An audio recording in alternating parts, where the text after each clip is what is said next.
Salut les mecs, on continue la folle tournée de la vente des véhicules de Alex. On a ici un Axial, ouais, un crawler qui est full équipation avec plein de petits trucs en plus. Alex se fera évidemment un plaisir de vous répondre dans les coms. Si vous me contactez par mail, je vous mettrai en relation avec lui pour que vous soyez au courant de tout ce qui a été modifié sur cet engin, parce que je crois bien qu'il n'y a plus rien d'origine là-dessus, à part peut-être la télécommande. Sur la télécommande, ouais, vous l'avez deviné, il y a une petite télécommande en plus.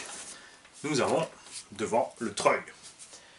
On a les câbles par branche. On a des feux de partout qui sont tous fonctionnels, je tiens à le dire. On a des manies sur le pare-choc. Je suis partout. Cette carrosserie n'est absolument pas une carrosserie d'origine ou Axial ou quoi que ce soit. C'est une carrosserie en ABS. Avec un cockpit de pilotage complet. Pilotage à droite. Avec un célèbre catcheur à bord. Il est vendu avec. On a un filet pour accrocher les bagages, tout à fait réaliste. On a des roues en plus. Celles-ci sont sans déport, celles qui sont montées sont avec déport. À l'intérieur du véhicule, à l'arrière, je vais m'approcher déjà pour que tu vois un peu les détails. Bon, c'est vraiment pour les gens qui aiment le détail. Hein. Le scal, les petites balades, machin, les trails, etc. On a les petits crochets à l'arrière, la tâche caravane, la housse de roue de secours. Et une multitude. Je vais voir si c'est branché. Hein, parce que là, je te mets plein de trucs en route, mais non, c'est pas branché. Ça, donc à l'arrière, ici, 1, 2, 3, 4, 5, 6 interrupteurs pour tous les feux. Parce que tu as évidemment les longues portées, la barre de LED en haut, le feu d'éclairage de travail, les feux sur le véhicule, le feu de position, etc. Les rétros, les portes de la carreau. Si je dis pas de bêtises, elle s'ouvre. Si je dis une bêtise. Si, non, c'est pas une bêtise. Ça s'ouvre. Ouais, tu peux sortir le pilote. Évidemment, ça s'ouvre. Mani, comment il aura mis le. Hein? Comment il aura mis dedans le catcheur? Mais enfin, Mani. Toutes les portes s'ouvrent. Ah, il n'y a pas les ceintures. Ça passe pas le contrôle technique. Attention, par contre. La carreau est vissée de côté avec 4 vis.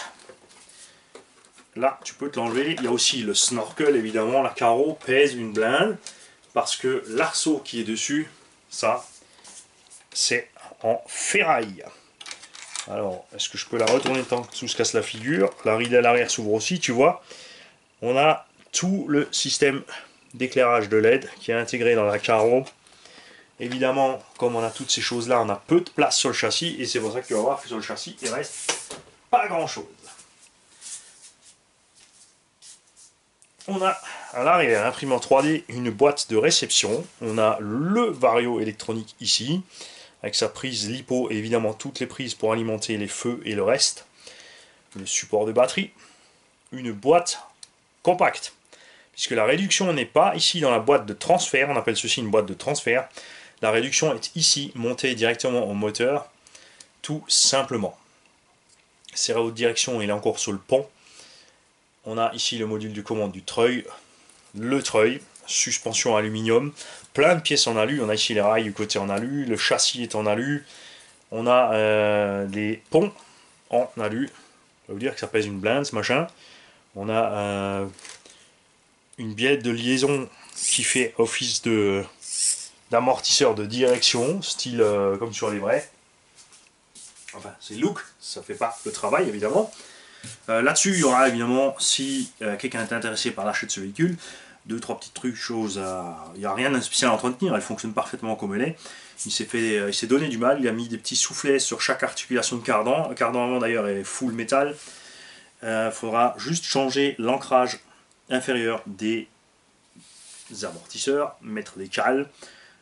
Si quelqu'un veut, je peux le faire pour lui, puisque les amortos là sont montés comme ça et ça pose évidemment un problème avec la grosse carreau dessus. Ça tangue dans tous les sens.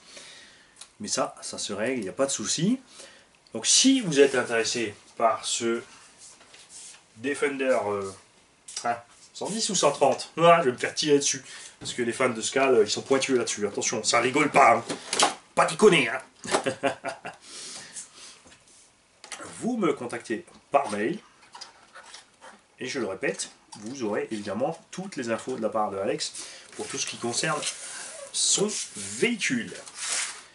On va passer au petit dernier avant de présenter le véhicule qu'il va garder et modifier. Salut les gars, bonne journée.